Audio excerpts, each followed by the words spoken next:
22 mai. Et j'aimerais parler de cette chose que j'ai intitulée dernier tour de piste. Dernier tour et puis sans vent. Et c'est à peu près la même chose. Donc c'est dernier tour de piste ou un dernier tour puis sans vent. Il y a comme une sorte de préscience ou de sentiment de la proximité de la catastrophe. C'est bien sûr une catastrophe, ce n'est pas quelque chose d'anodin. Pour moi, c'est la fin. Ça aurait été acceptable dans un certain sens si j'avais quelque chose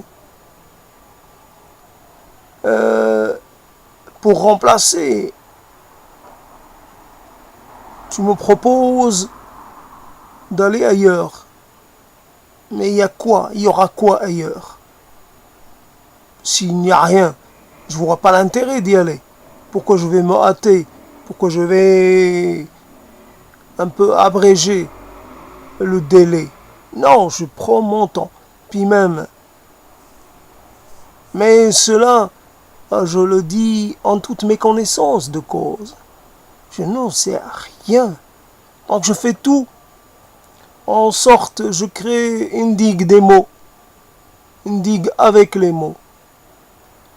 Sans savoir si elle va être capable d'endiguer la moindre vague d'assaut, la plus petite, je n'en sais rien, quelle va être l'attaque et son ampleur.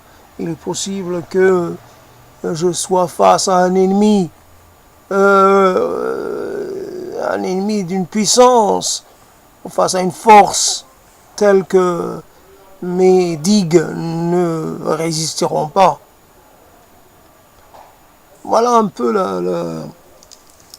comment on peut dire, et cette voix qui ne veut pas s'installer dans un registre vocal acceptable. Il reste une voix un peu particulière. Il faut un peu densifier les choses.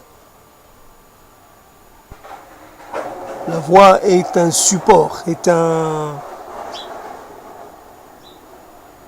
médium pour pouvoir faire passer un message. Il faut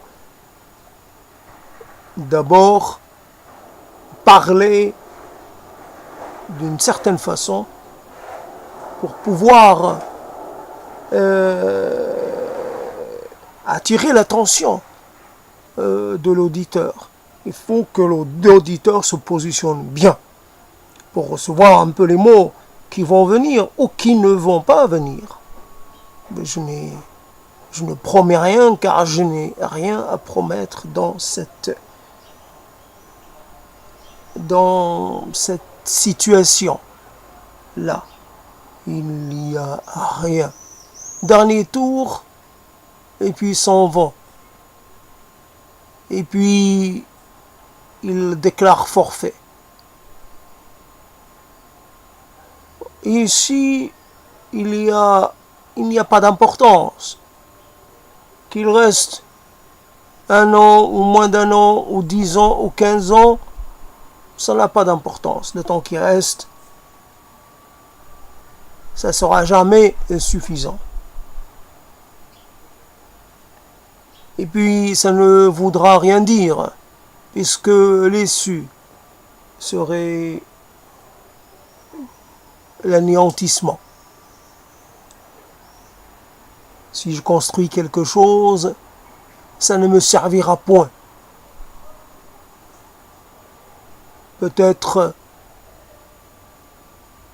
pour essayer de fabriquer un quelconque hommage, mais à quoi bon? À quoi bon pleurer le mort? À quoi bon regretter l'absence de quelqu'un qu'on n'a pas su accompagné pendant qu'il était là, physiquement présent, mentalement présent. Dernier tour, ça m'est venu pour autre chose, hein, ces derniers tours de piste.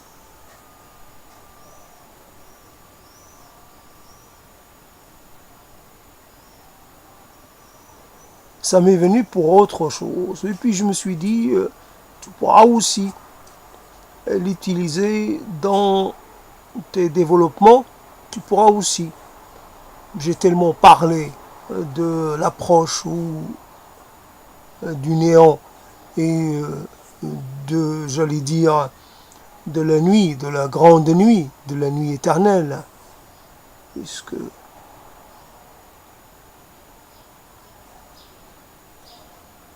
cette chose que je constitue, qui est là, et qui un peu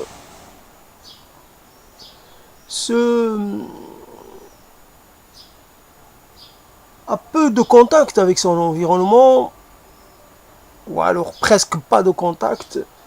Ces contacts sont uniquement de l'ordre du rapport que j'ai avec les micro-organismes et avec les petits et les micro-êtres qui vivent avec moi, qui sont sur ma couche, qui sont là, acariens et autres. Et puis ma faune microbienne et peut-être aussi, comment on appelle les champignons, la famille des champignons, et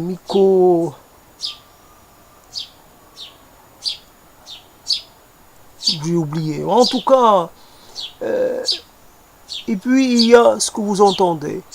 Il s'agit de cette action que j'ai avec les moineaux, parce que je donne un peu à manger, donc voilà que j'existe à l'extérieur de ma demeure. Et grâce à moi, si je puis dire, des gens sont dérangés.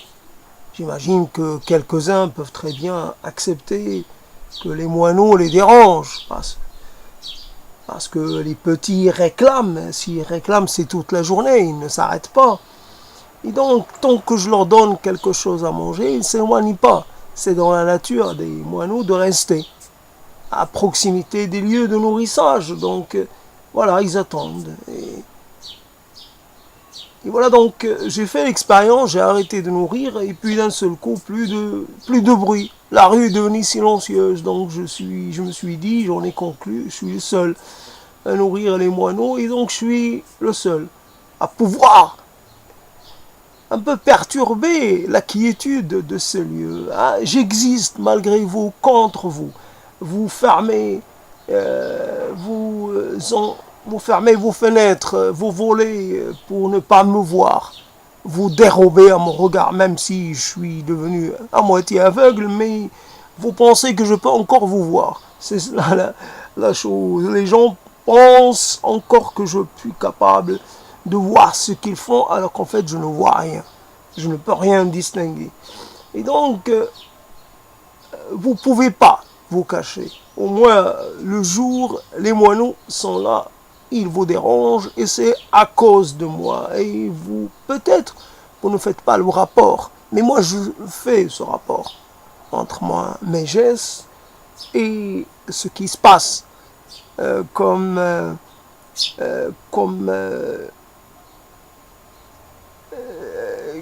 ambiance sonore dans la rue.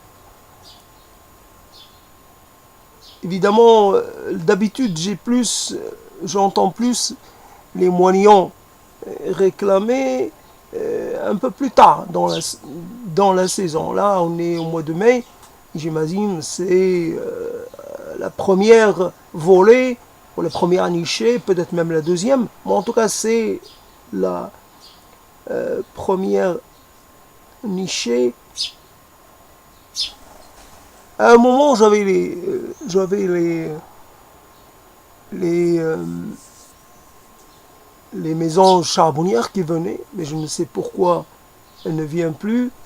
Et puis à un autre moment, j'entendais. Et donc, quand elle venait, elle ne chantait pas. Elle chantait, mais loin de l'appartement. Donc, mais elle, c'est pas trop, ça dérange pas trop. Un moineau, c'est costaud. Hein. Le cri d'un moineau, ça, c'est assez puissant. Pour un petit corps, c'est puissant. Et, euh, et puis, il y avait la femelle du rouge-gorge qui chantait. Alors, rouge-gorge à face blanche, je sais pas, il y a tellement de variations. Et puis elle chantait, puis cette année elle chante pas. Elle allait sur l'antenne de la télévision, puis elle chantait. Et donc je savais que c'était cette femelle qui venait picorer les morceaux de noix que je laissais à sa disposition. Cette année c'est la femelle rouge-gorge, et puis je ne sais pas, un mâle rouge-queue, noir-rouge-queue.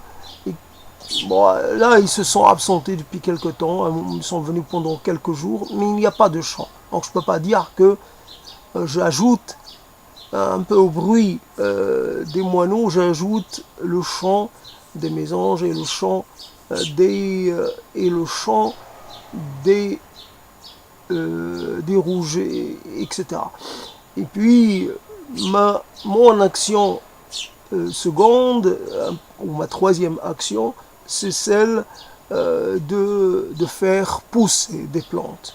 Alors évidemment, j'ai une action un peu, je m'improvise sélectionneur, je m'improvise un peu bourreau. Donc il y a une plante qui pousse.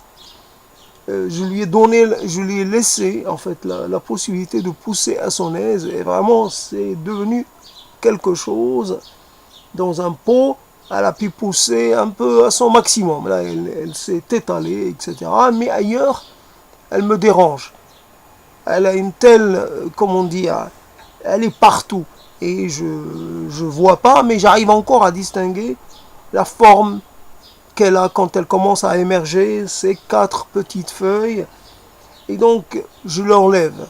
Donc, et puis, donc je fais une action j'assassine, je tue des êtres vivants qui ont vu le jour suite à mon action. C'est parce que je mets de l'eau, évidemment. Les graines peuvent rester en terre pendant longtemps. Si on ne les humidifie pas, elles ne poussent pas. Mais à partir du moment où on les humidifie, elles vont pousser. Le processus ne pourra plus se reverser. Il n'y a plus de réversibilité. Et donc, voilà. Donc, je vois des choses un peu poussées. Ou rester en vie, à tout le moins. Rester en vie. C'est, voilà mon action. Vous pouvez évidemment convenir avec moi, c'est une action ridicule. On ne peut pas se réclamer de cela. Ce n'est pas ça, être un être vivant. Ce n'est pas ça ma fonction et mon rapport à la vie. C'est idiot, c'est mesquin, c'est pas possible, c'est dommageable, c'est regrettable, c'est tout ce qu'on veut.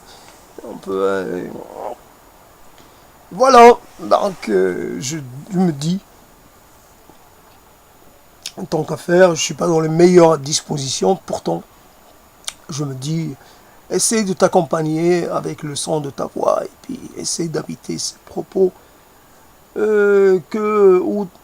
comme tu peux, ne te force pas, essaye d'être là. J'aimerais bien pouvoir en même temps parler, en même temps faire autre chose, continuer de visiter des pages, mais apparemment ça ne se passe pas, ce n'est pas possible. Donc le corps a besoin, le fait de parler réclame le corps tout entier.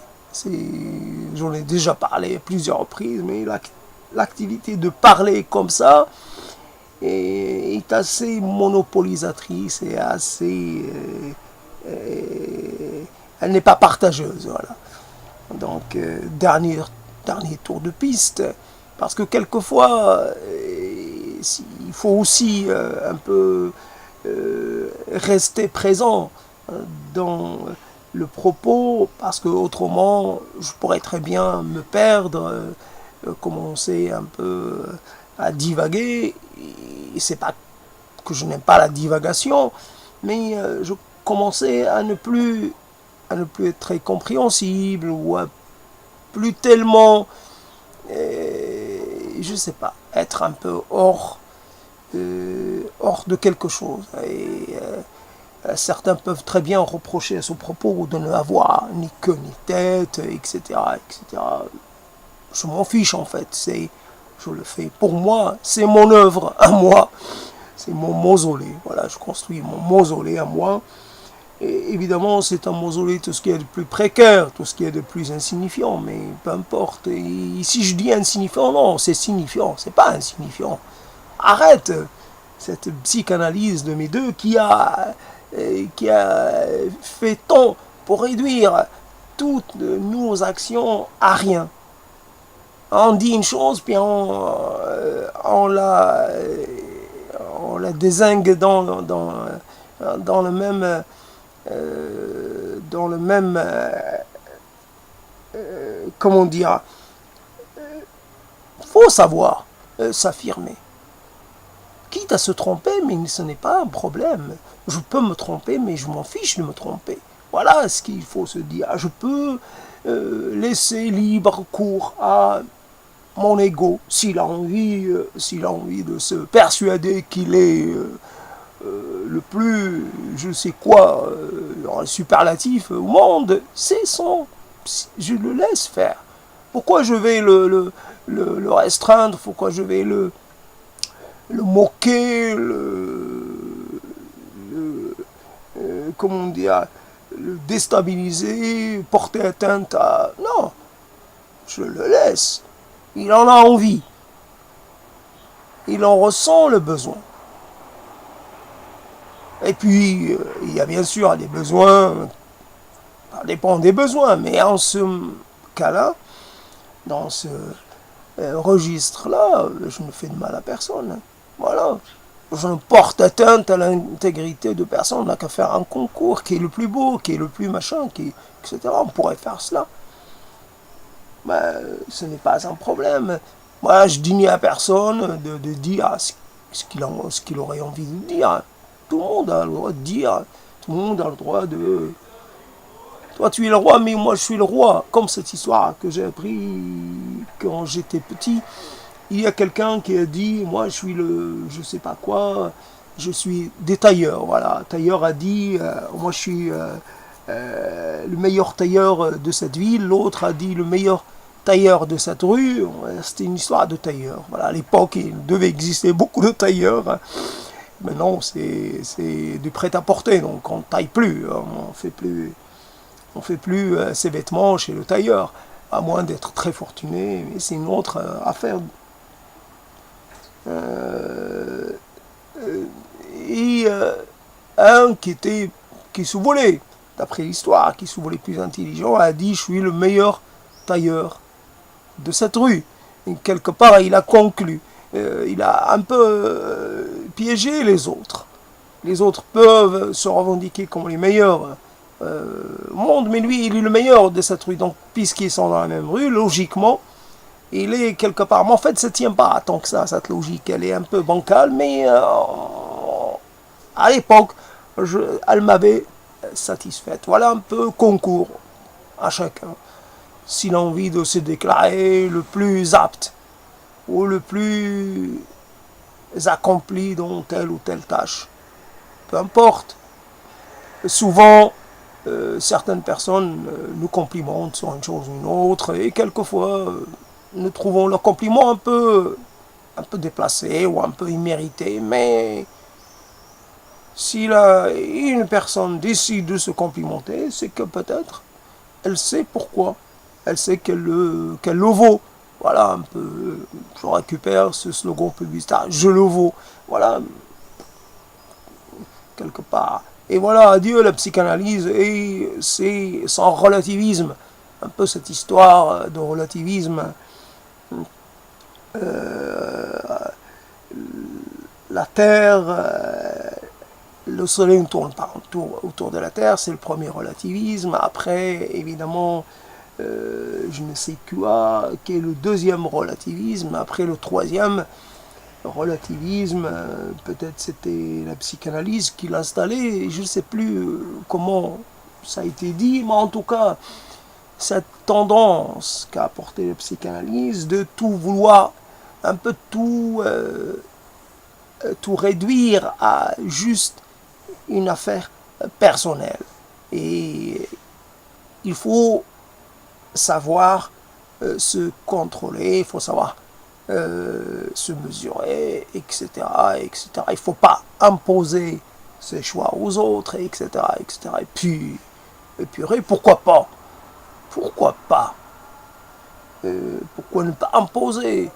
Pourquoi ne pas imposer son délire aux autres? Si on, voilà, par exemple, aujourd'hui, bien sûr, la psychanalyse, la psychiatrie, c'est pas la même chose, mais quelqu'un qui revendiquerait, je ne sais pas, qui voudrait s'instituer comme guide, pourrait très bien se retrouver dans un asile d'aliénés, parce que il produirait peut-être tous les signes de l'aliénation, justement. Et avant, bien sûr, à un moment donné, dans le Coran, c'est ça qui est marrant dans cette histoire, donc Mohamed a dit, Mohamed, je ne suis ni poète, ni une sorte d'être un peu habité, une sorte d'être sous l'emprise.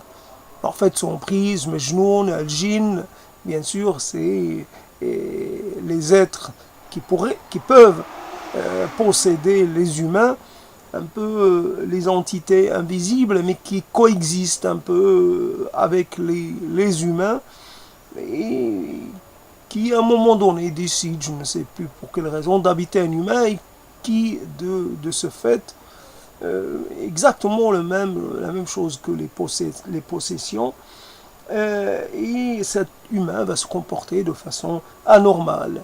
Voilà. Et le poète peut-être aussi là, amateur de mots, faiseur de rimes, et d'une certaine façon, là aussi, une sorte d'être à part. Quelqu'un qui peut très bien un peu travestir la réalité, la présenter, la manipuler, etc. Donc l'homme qui appelle, une sorte qui lance un message d'ordre religieux, normalement, il doit être un peu dans une sorte de clairvoyance, une sorte de conscience différente, une sorte de conscience saine de lui-même et de ce qu'il fait. Il ne faut pas qu'il donne les signes d'être perturbé ou un peu souffrant de quelques affections mentales. Voilà, donc voilà, je ne suis ni poète ni possédé. Et voilà, donc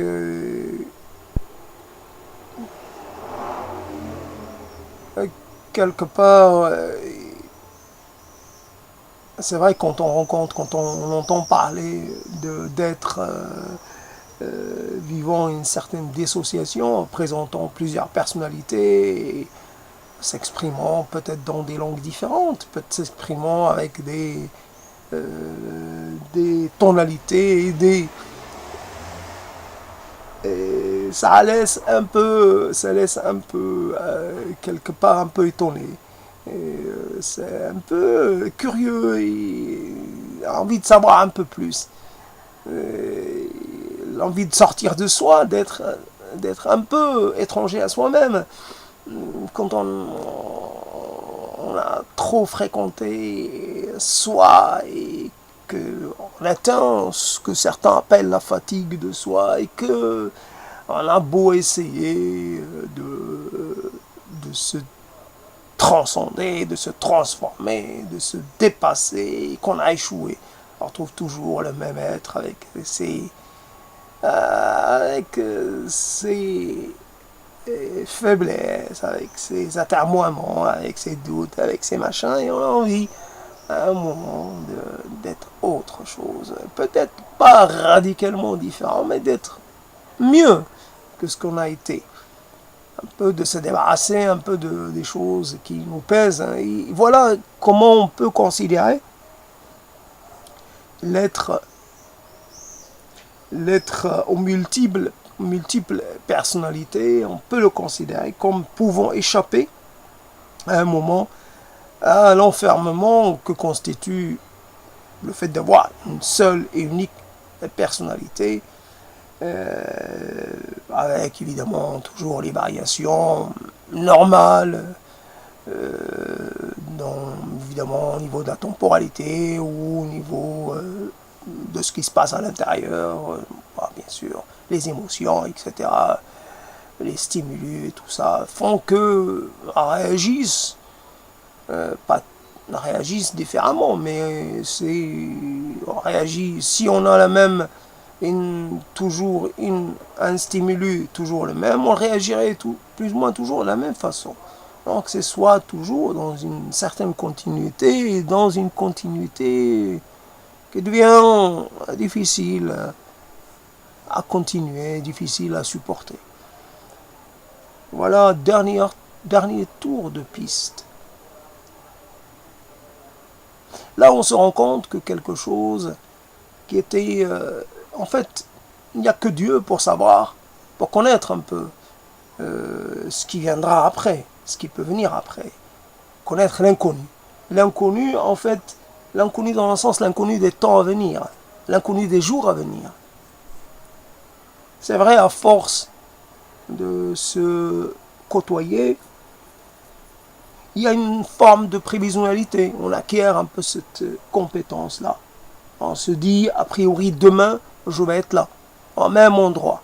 Il se peut que je change une chose, que je déplace une chose, mais je peux déplacer une chose, mais je ne déplacerai pas toutes les choses. Et donc, fondamentalement, mon habitation sera toujours la même. Fondamentalement, je vais être le même demain. Peut-être ayant un peu plus de cheveux blancs, peut-être ayant, je n'en sais rien, mais je peux anticiper dans une mesure assez confortable et ne pas trop me tromper. Mais il est possible aussi que demain, et là on rentre dans le domaine de l'inconnu, et là c'est de la compétence de Dieu. Et c'était ça, en fait, c'était... Là maintenant je l'axe sur la mort. L'inconnu c'est la mort. C'est l'état physique, c'est pas autre chose. On sait que, bien sûr, le temps qui me reste à vivre, a priori pas de troisième guerre mondiale, a priori peut-être une ou deux catastrophes financières, mais on a réussi à survivre à la précédente, on réussira à continuer d'exister même après le passage d'une seconde ou d'une troisième, peu importe. Peut-être une catastrophe, un événement climatique majeur, j'en sais pas, une inondation. Je suis au premier étage, a priori, puis il y a des tas de dispositifs visant à contrôler les débordements de la Garonne, par exemple. Qu'est-ce qui peut se passer? Un incendie? Peu probable et peu probable. Toujours, la probabilité est infime. Qu'est-ce qui peut se passer? Que l'habitat où je suis s'écroule parce que, j'en sais rien, une défaillance. Mais a priori, pour l'instant, il n'y a pas de signe de fragilité, il n'y a pas de signe, il n'y a pas de fissures qui sont apparues depuis... Voilà les choses. Donc, a priori, peut développer, commencer à développer quelque chose. Il peut y avoir des maladies à développement ultra rapide, et puis il peut y avoir aussi un épisode de grande, comment dire, la survenue d'un épisode cardiaque, on va dire, qui peut être un épisode terminal, qui peut être quelque chose de tout à fait décisif. Voilà un peu les choses que il y a.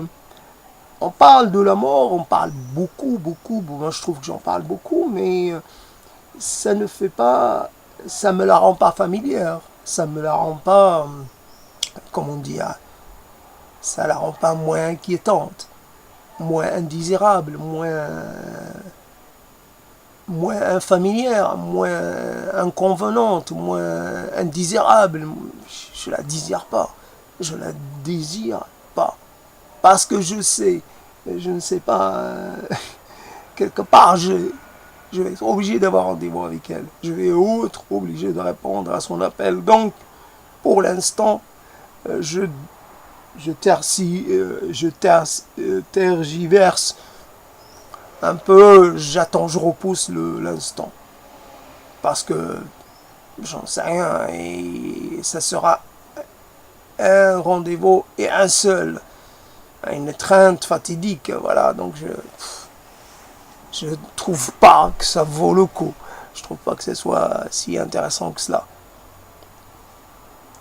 Voilà, je dirais pas ma vie pour une étreinte, non. Je préfère ne pas étreindre du tout, mais je recevrai ce baiser de la mort, quoi que je fasse, quoi que je dise, quoi que je déclare que je ne veux pas. Bien sûr, tu peux le faire. Ça coûte rien. C'est quelques bits et c'est tout. Tu déclares quoi? Tu déclares que tu n'es pas d'accord. Mais toi, tu n'es pas d'accord. Mais c'est pas toi qui fais les lois. Voilà, quelque part. Et puis on n'est pas en pseudo-démocratie, là. Ça n'existe pas. Tu votes pas pour cette histoire-là. Tu n'as même pas droit pas droit à ça. À rien. Tu n'as pas ton mot à dire.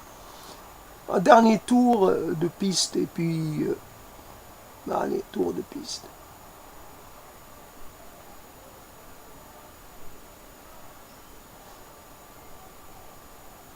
Je ne sais pas qui est ce prophète, évidemment de l'Ancien Testament, qui est cité dans le Coran pour sa grande patience. Dieu l'a mis à l'épreuve et d'une certaine façon, c'était quelque chose de terrible. Est-ce qu'il l'a privé de sa progéniture? Est-ce qu'il l'a atteint dans son corps? Il l'a rendu malade, etc. Je ne sais plus.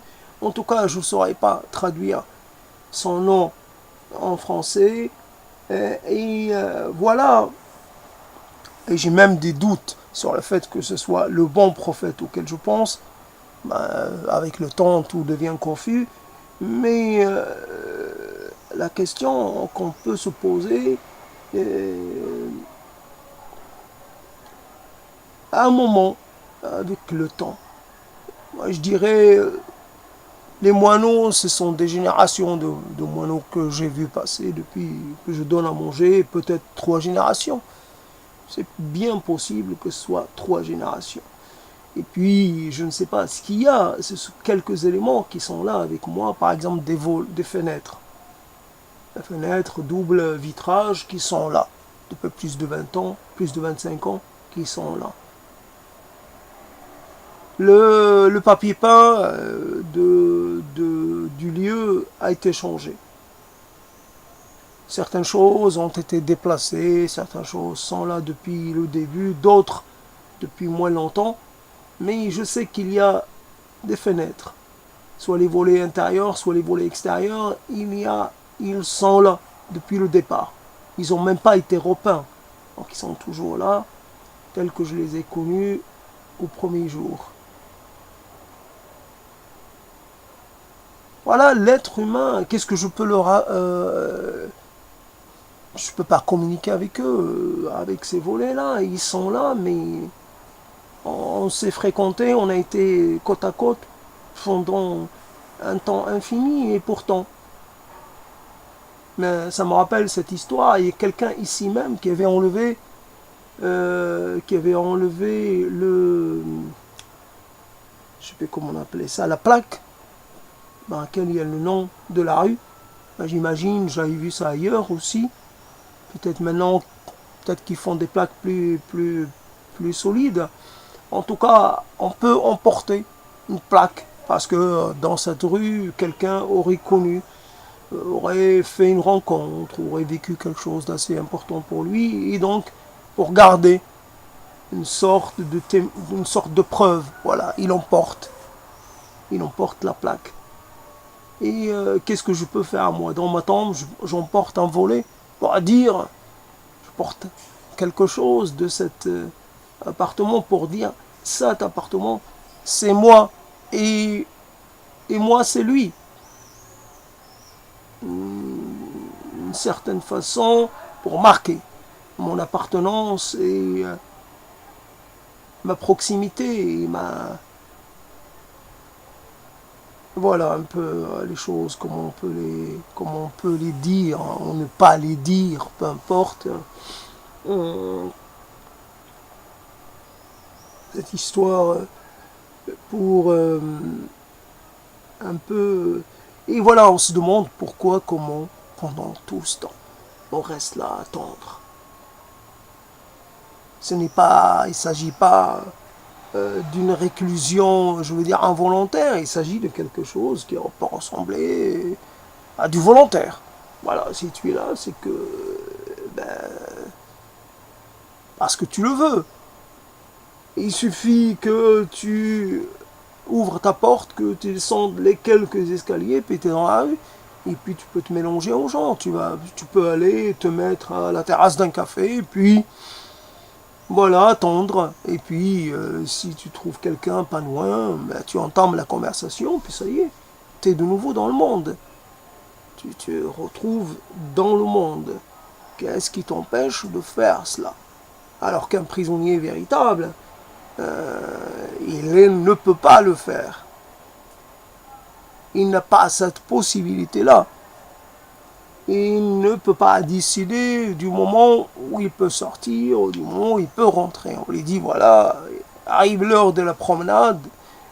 Bien sûr, c'est une heure qui est toujours un peu la même. On ne peut pas non plus, là, on fixe une heure, puis c'est bon. Comme on fixe une heure pour l'extinction de lumière, on fixe une heure pour la promenade. On fixe une heure peut-être pour la douche. Voilà. Et passé cette heure, il n'y a plus de promenade. Quelqu'un qui n'a pas pu sortir à la promenade, bah, il devra attendre la promenade d'après. Pas dire je dois rattraper ma promenade, je dois faire mon petit tour de la journée. Non, non, c'est fini, c'est fini. Tout le monde doit être rentré et voilà. Et alors que moi, je ne suis pas... Et pourtant, je dis tout cela, tout ce préambule, rien que pour, quelque part, comme ne disent pas, mais tu compares ce qui n'est pas comparable. Bien entendu, il y a des réclusions, je ne peux pas dire elles sont pires, mais elles sont douloureuses aussi. On dit, voilà, il y a des gens emmurés, empêchés de vivre, de disposer de leur corps, etc. Mais moi aussi, je suis emmuré, incapable, impossible que je puisse faire quoi que ce soit. Je suis là. Je peux pas sortir, je peux pas me mêler aux gens. J'ai pas ma place. Un peu comme cette histoire là, pour un peu continuer sur la prison. Les gens qui s'habituent à la prison une fois dehors, ils ne trouvent plus comment s'insérer. Donc quelquefois certains veulent revenir en prison. Parce que...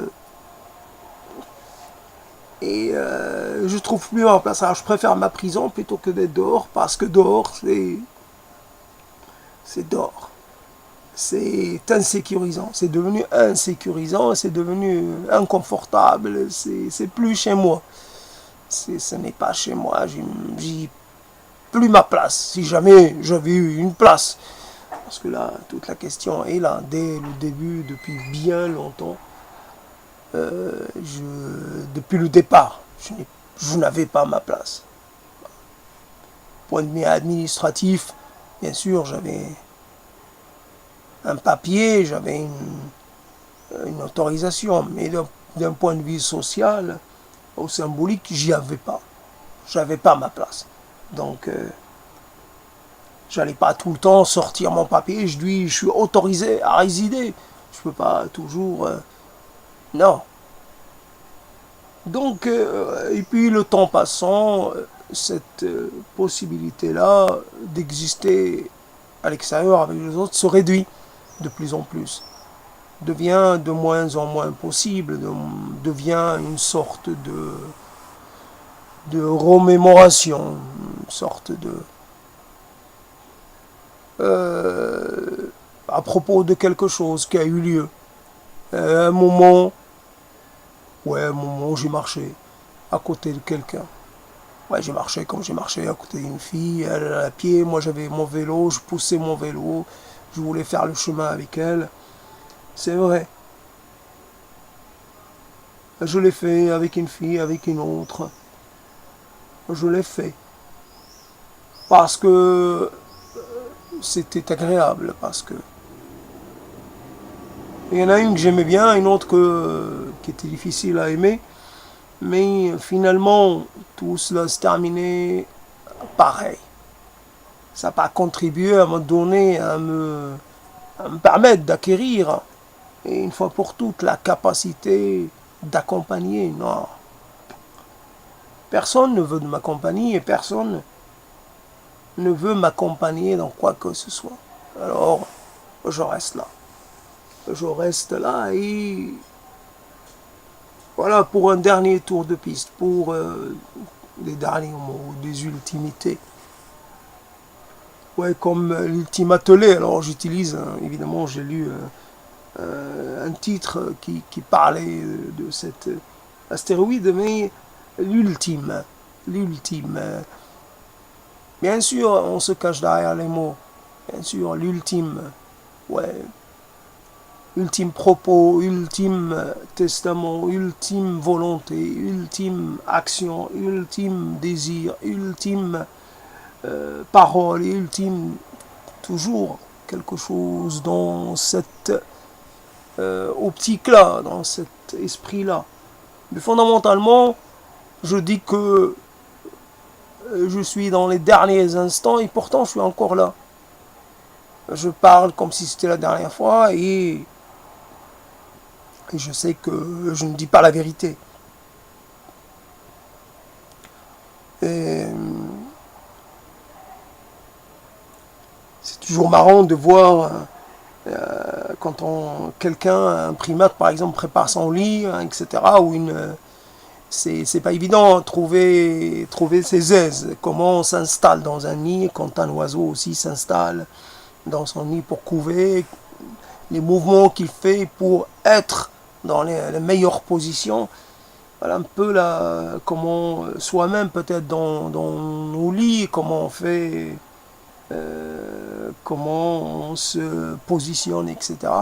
Et finalement, là, c'est les gestes, les quelques mouvements que je fais avant de m'installer dans la néantitude, finalement. Avant que de devenir une sorte de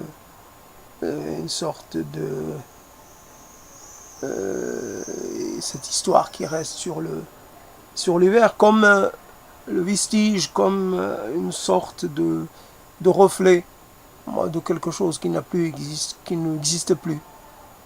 Un reflet toujours, la photo est vraiment. Il reste, oui, comme cette histoire, par exemple, je sais pas, dans une explosion, par exemple, nucléaire, vitrifier les choses, un peu figer les choses, avant d'être figé dans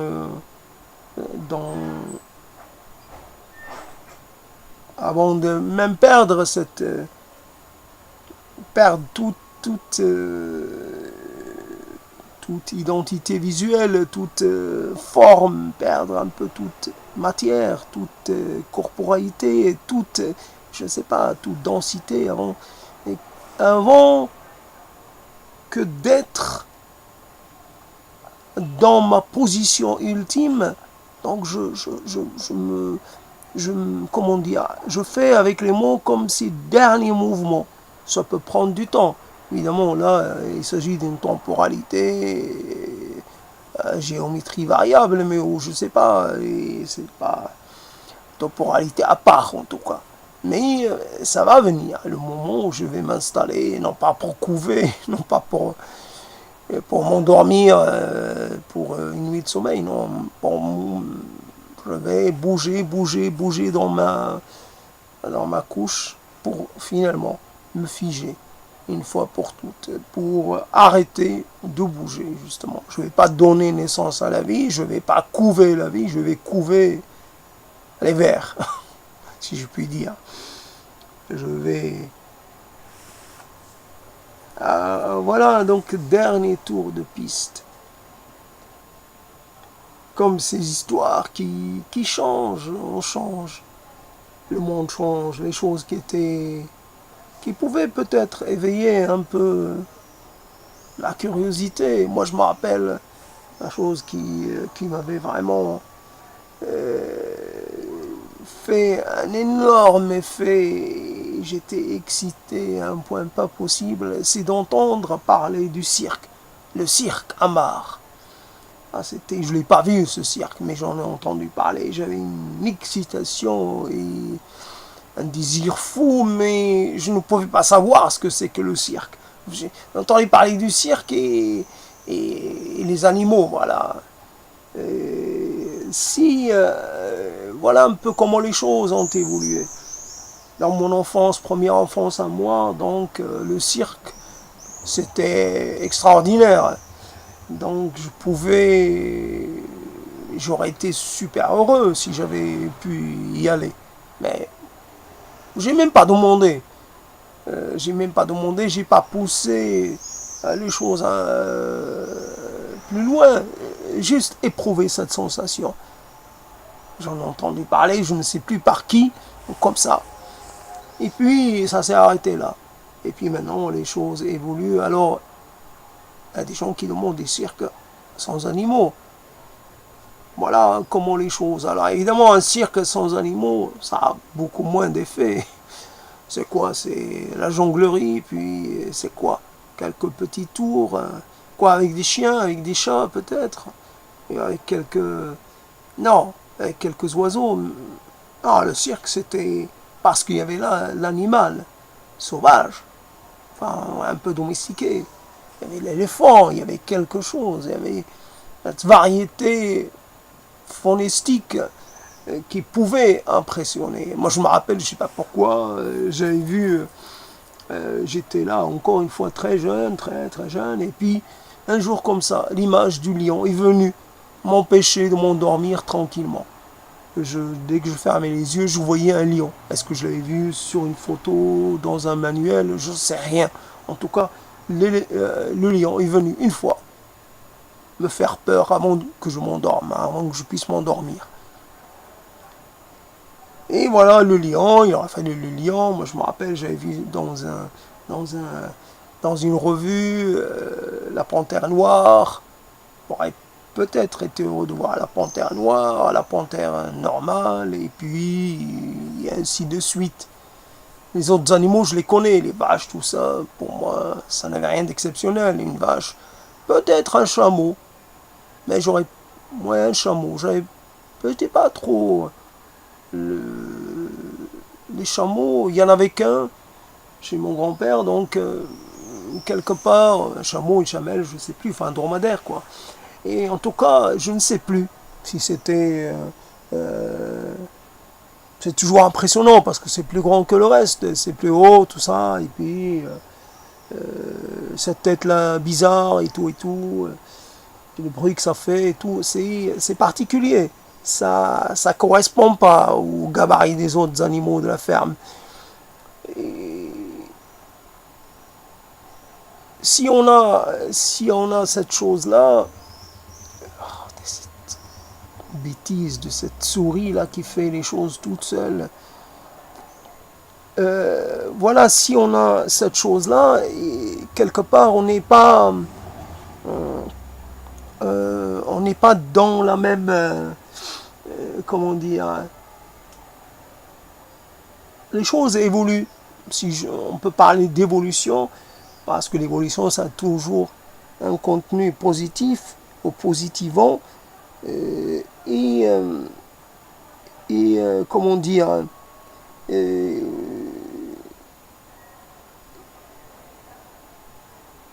là on est aussi dans un rapport au monde qui va en, comment dire, en se dénaturant. Le monde change et le monde continue d'aller de l'avant, alors que nous, comme moi, je suis resté un peu le même.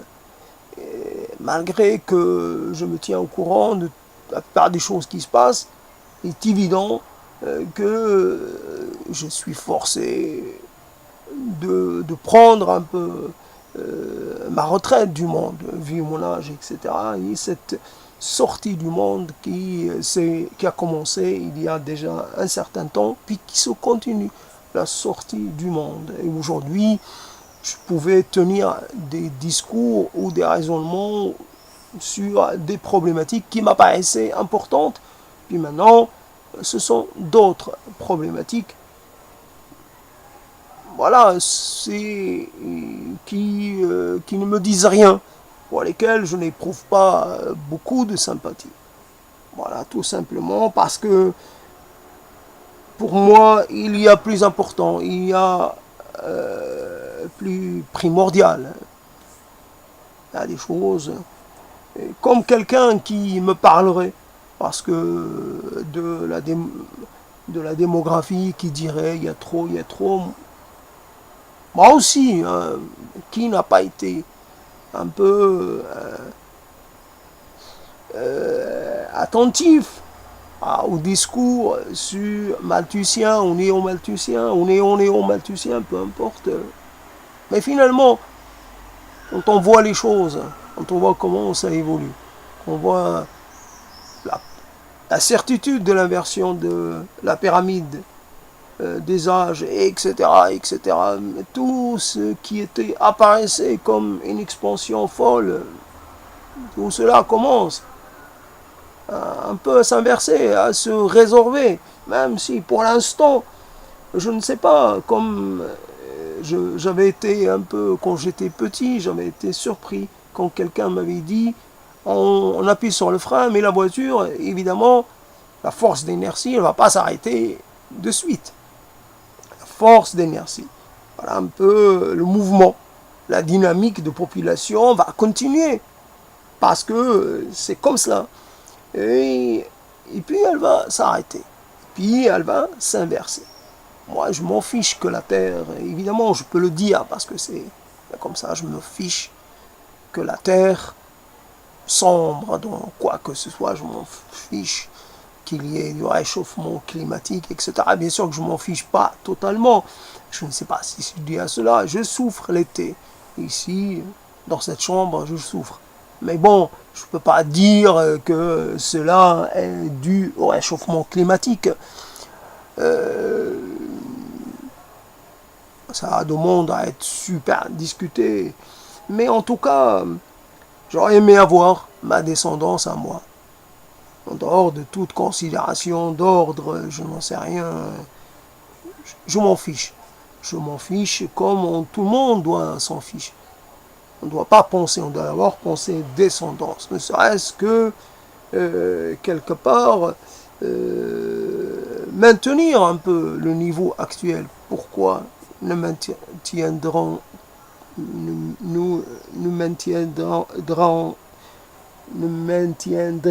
pas le niveau actuel? Pourquoi? Quel est le problème?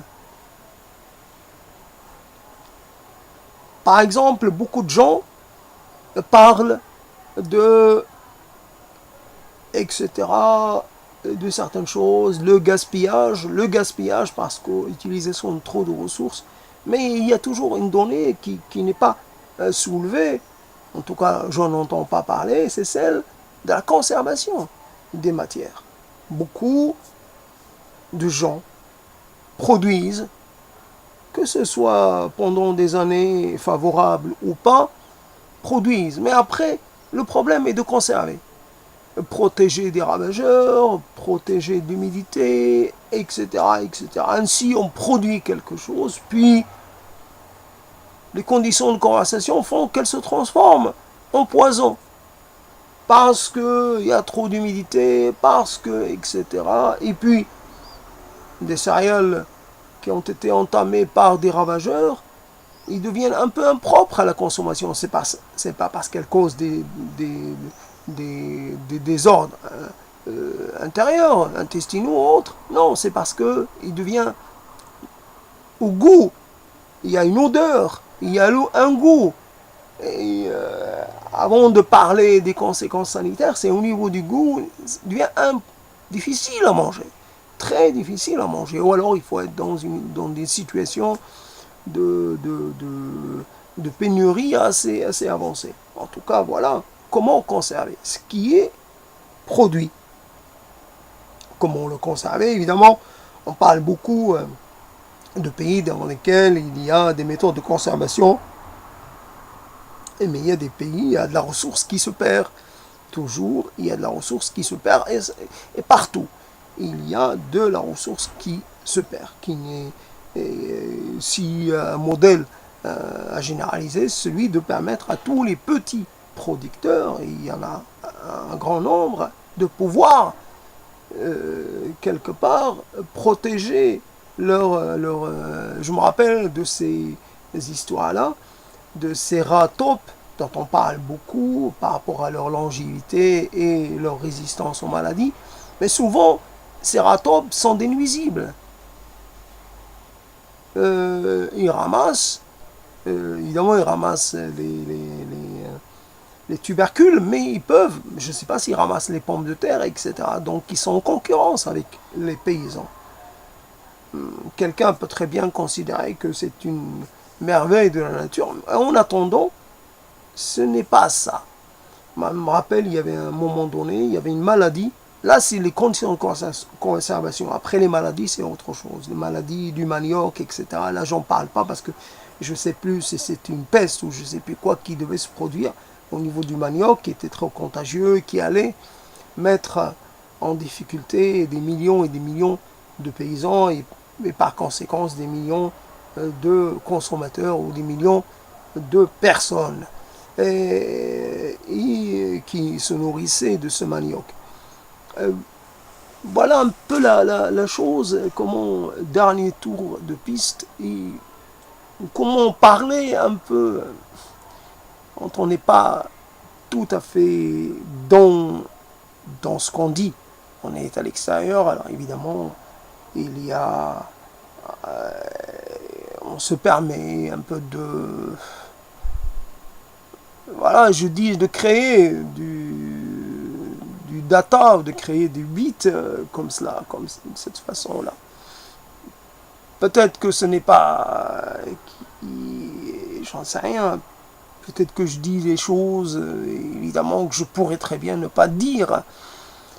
Mais... produire de la parole de qualité, et ce n'est pas évident. Produire de la parole de qualité sans déchets, là je parle de production, ce n'est pas évident. Et encore faut-il, c'est quoi le déchet, comme on parlerait des mauvaises herbes, c'est quoi la mauvaise herbe? C'est une question difficile. Par exemple, le coquelicot, j'imagine que le coquelicot c'est une mauvaise herbe. Et moi, quand je suis arrivé du Maroc, quelque part, j'ai un rapport un peu spécial avec les coquelicots, mais comme un peu tout le monde. Moi, les coquelicots de Renoir ou de Manet, je crois de Renoir, en tout cas, ça m'avait beaucoup frappé. Et puis les coquelicots, je les voyais en vrai. parce que ça fait des taches de couleur assez spectaculaires. Et puis, toujours le coquelicot, c'est une plante qui laisse vraiment un peu songeur. Quand on coupe une fleur, une tige, la tige, comment dire, les fleurs tombent immédiatement. C'est quelque chose qui vous laisse un peu bouche bée. Mais le petit garçon que j'étais ne trouvait pas comprenait pas cela. Alors, j'ai jamais posé la question à personne, mais moi tout seul, j'ai pas compris ce qui se passait. Comment ça peut être aussi rapide, aussi immédiat. Voilà, donc tu veux faire un bouquet, ça ne marche pas. Ça ne tient pas une fraction de seconde. Donc, quelque part, on fait un geste qui est inutile. Il ne faut pas couper les fleurs et coquelicots, puisque impossible de transporter ailleurs. Et puis c'est possible que les fleurs en elles-mêmes, déjà, dès qu'on les touche, c'est pas si évident. Je ne sais pas combien de temps ça vit une fleur de coquelicot, peut-être une journée, etc. Mais moi, je l'ai cueilli, c'était pas la fin de la journée, je peux pas dire que c'était... Mais peut-être qu'il y a quelque chose qui se déclenche, j'en sais rien, ou alors peut-être que j'ai mal vu. En tout cas, c'est l'idée qui me restait. Et ces taches de couleur, c'est des concurrents pour le blé, par exemple. Ça concurrence. Donc finalement, le truc à trouver, c'est d'aller un peu empêcher le coquelicot de proliférer. On n'est pas là pour faire du joli, on n'est pas là pour faire du multicolore. On est là pour produire de la nourriture. Et ça veut dire qu'il ne faut pas... Et souvent, on le voit. On dit, les céréales ont été étouffées par les herbes. Par les mauvaises herbes, par les herbes qui ne sont pas utiles à l'homme, qui ne sont pas exploitables par l'homme. Il y a même des herbes, là finalement, ils ne sont même pas exploitables par les animaux parce qu'ils sont amers. Ils peuvent pas les consommer. Leurs fleurs, il y a notamment une plante qui fait des jolies fleurs oranges et qui est vraiment très éclatante. Et j'avais pas compris le mystère. Pourquoi cette plante continuait comme ça de mettre plein la vue avec ses fleurs? C'est parce que elle est immangeable pour les ruminants. Ils ne peuvent pas la manger. Donc la plante se défend, évidemment, on la comprend. Mais en attendant, elle n'est pas attaquée. Donc elle va produire des graines et puis elle va pouvoir s'étendre. Non seulement donc au détriment des céréales, au détriment des herbes que les ruminants peuvent manger, etc. etc. Donc il y a là un problème. Voilà, ce qui est beau n'est pas fondamentalement très utile, ou très fonctionnel, ou très rentable. Le beau est quelquefois la chose en trop, la chose déplacée, la chose inutile. Mais voilà, j'ai tenu le coup, peut-être que c'est 1 heure. En tout cas, dernier tour de piste. Je ne suis pas arrivé à installer ma voix. D'ailleurs, je m'en fiche. Tu l'installes ou tu l'installes pas, tu t'en fiches. T'es pas là pour impressionner, t'es pas là pour produire de l'effet, t'es là pour remplir un peu du vide. Pas par du vide, mais par des choses qui vont rien te rapporter. C'est cela. Pourquoi je fais ça? Je le fais pour rien. Pour rien. Je le fais pour le faire. L'objectif, ça a été un objectif un peu qui était là pendant un certain temps, c'était d'arriver à 1000 trucs. Je suis peut-être à 500 et quelques, mais je suis loin de 1000. Mais même si j'étais arrivé à 1000, qu'est-ce que cela m'aurait rapporté dans cette rencontre qui n'en est pas une? Des gens écoutent un moment, souvent très bref, pendant vraiment quelques dizaines de secondes, et puis ils s'en vont. Et puis même s'ils écoutaient vraiment beaucoup, bien, ben, comment tu vas pouvoir faire en profiter? Qu'est-ce que cela va m'amener à moi? Je suis là et je suis là. Dernier tour de piste et puis finalement, d'une certaine façon, il y a la tour d'ivoire, ou la tour solitaire, ou l'homme dans quelque part dans... Pourquoi c'est toujours un peu la tour? La tour parce que c'est pas pour le fait qu'elle soit un peu en hauteur, c'est pour le côté inaccessible. C'est pour le côté un peu, comment dire, défense de montée, défense d'entrée. Je me défends dans ma forteresse, un peu contre les autres. Évidemment, je suis dans une forteresse imaginaire, une forteresse un peu comme cela, et je suis seul dans cette forteresse. Voilà ce que voilà ce que j'ai accompli. J'ai accompli cette chose que peu de gens peuvent revendiquer. J'ai accompli j'ai réussi à m'isoler totalement. J'ai fait en sorte, de façon volontaire, involontaire, directe, indirecte, faire en sorte que tout le monde se tient loin de moi. Tout le monde se sente un peu non engagé parce que je peux. euh, Pourtant, c'est difficile. Tout le monde n'a pas. Tout le monde finalement a toujours un lien avec un parent, avec un autre. Tout le monde, même en faisant son maximum, leur maximum, beaucoup de gens n'arrivent pas à se débarrasser de tous les gens qu'ils ont connus. Il y a toujours quelqu'un qui arrive à déjouer leur plan et qui arrive à les atteindre. Et puis moi, comme un miracle, quelque part, bon, je peux dire, je suis là, je peux parler, je ne vais pas être interrompu par une visite ou par un appel, peu importe, rien. Et ce qui me manque dans cette affaire-là, c'est que je suis incapable de dire des choses de façon libre. Je me contrôle trop et je ne peux pas.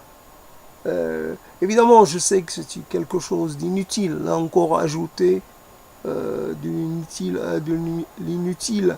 On est dans un monde où il y a des statues, où il y a des dieux, où il y a du sacré. On va faire en sorte que ce sacré se désacralise, se devient insignifiant. Mais il y aura toujours, il y aura de nouveau nouvelles sacralités qui prendront la place. Les gens ne peuvent pas vivre sans système de référence. Voilà, une sorte de mythe, un peu pour un mythe global, un mythe communautaire, un mythe, voilà, le mythe des origines, le mythe de ce qui adviendra. Voilà, les gens, ils sont là, ils ont besoin de s'inscrire dans un ordre, dans une représentation, ils sont là, puis ils ont besoin de garder un rapport avec leur passé, puis de tracer de tracer un peu le, le, le, comment dire, d'imaginer ce que pourra être leur futur. Et plus que de l'imaginer, une façon de le fabriquer même, fabriquer l'au-delà, l'ailleurs, l'ailleurs ultime même finalement. Et puis voilà, quelque part il y a ça, et puis finalement c'était un désir un peu improductif. Ça a été une erreur que de s'engager dans cette aventure-là, mais ça ne paye pas. Ça ne paye pas, ça n'a pas payé. En tout cas, c'était, comment dire, il n'y a pas de rencontre, on va dire, de rencontre. Les incroyants se retrouvent, les croyants se retrouvent, les incroyants ne se retrouvent pas. Il faudrait qu'eux-mêmes, à leur tour, ils élaborent des rites, des choses comme cela pour pouvoir un peu se retrouver. Sinon, ils se dispersent.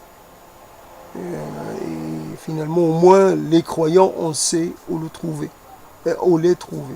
Ils ont des lieux, ils ont des dates, ils ont des, comment dire,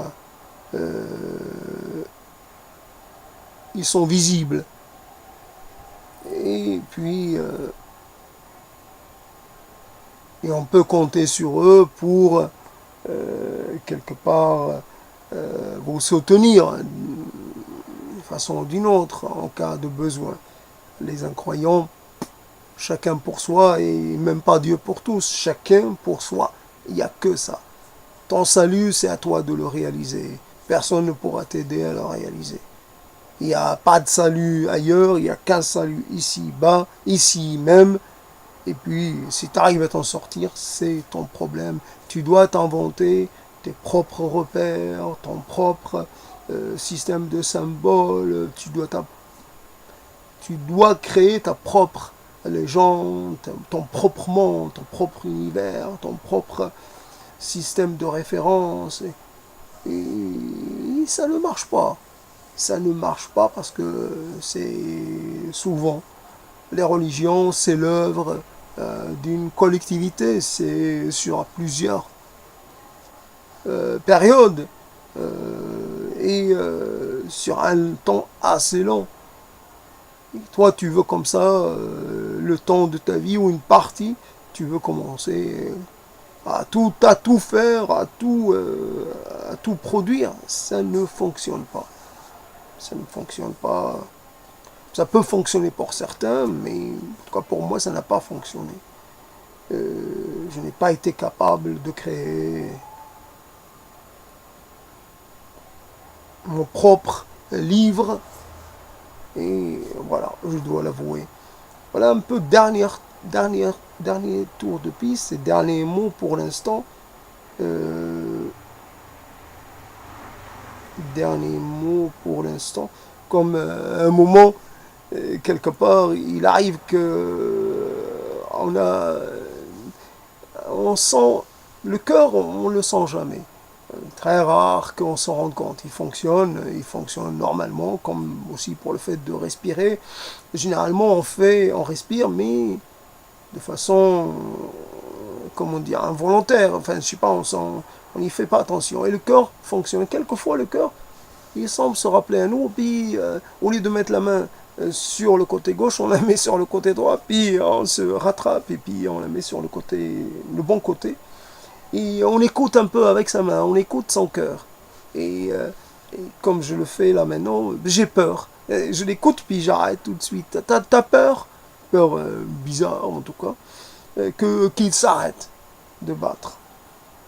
Et puis, tellement entendu parler de gens pour qui cela s'est arrivé vraiment comme ça, sans crier gare, comme ça, à l'improviste, qu'on peut se poser la question. Ça peut nous arriver, nous aussi. Est-ce que je suis dans un moment où ce que j'entends n'est pas le signe d'une catastrophe imminente?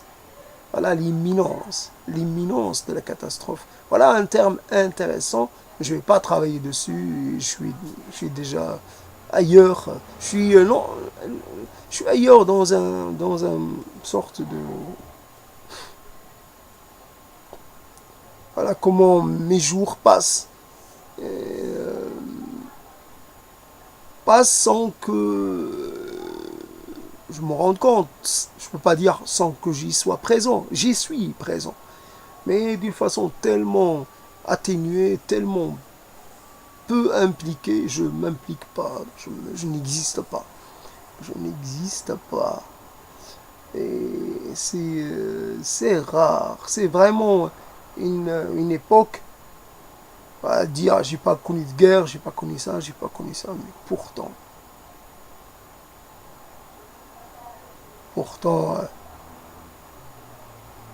c'est vraiment une période bizarre. En tout cas,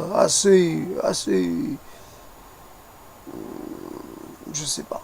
On reste là, on sait pas comment la qualifier, on sait pas comment la juger.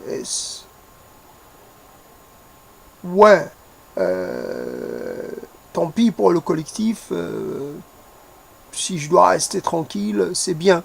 Je sacrifie une chose pour pouvoir bénéficier d'une autre, pouvoir bénéficier de quelque chose d'autre. C'est plus important la tranquillité que le fait d'être au milieu des gens. Je suis tranquille, j'ai pas de danger qui me menace, en tout cas pas de danger immédiat. C'est, c'est important, c'est à signaler. Voilà, dernier tour de piste. Je peux pas prétendre que je suis le clown de quelque chose, je suis même pas, comment on appelle ça, euh, je suis pas un personnage de cirque, je suis rien. Ouais, je peux faire pitié.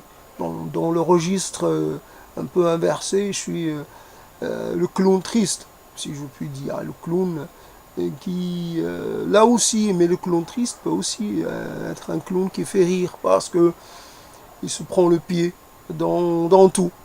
Il tombe tout le temps.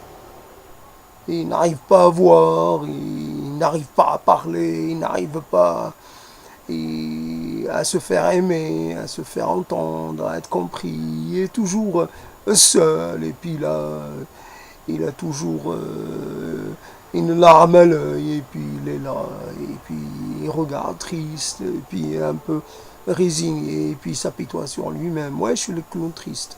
Ouais, voilà, quelque part, pour rester un peu dans le cirque et dans le...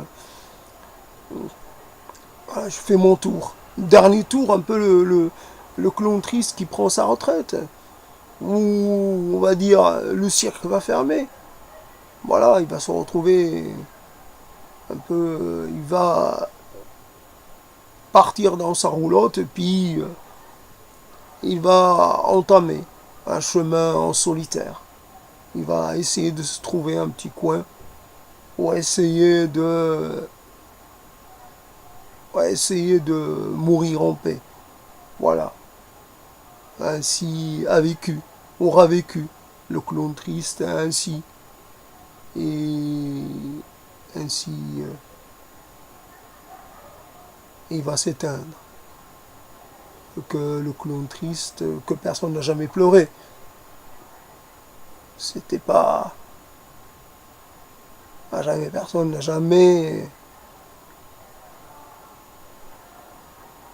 plaint. Clown triste.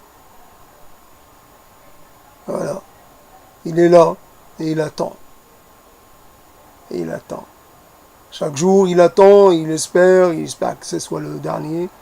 Et puis, bon, le lendemain, il est toujours là, et il est étonné. Il est un peu dépité, et puis il continue. Il se dit, ah, faut tenir. Faut tenir jusqu'à la nuit. Et puis, la nuit, une petite prière comme ça. Et puis, il essaie de voir si, on ne sait jamais, si ça marche. Je serai mort dans mon sommeil, tranquille, j'espère, je conserverai ce sourire triste dans la mort, comme ça. Et puis si je l'ai très apaisé, c'est pas grave. Si c'est pas grave, une fois que je serai mort, ça va peu m'apporter. Le clown triste, il est seul dans un coin. Il n'y a personne autour. Il fait froid, il fait humide. Ouais, il a quelques réserves. Il risque pas de mourir de faim de sitôt. Il a quelques réserves. Ouais. Mais il va pas mourir de faim, il va mourir de tristesse. Et parce qu'il sait au fond de lui-même que son temps est terminé. Que le monde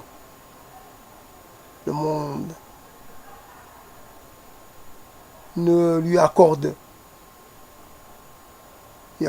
aucune clémence. Pas de place pour les clowns tristes. Pas de place pour ceux qui ont cessé d'être utiles, ceux qui ont fait leur temps. Dernier tour de piste. Et puis, un dernier salut à la foule qui rit. Un salut. Et puis, tourner les talons et puis partir.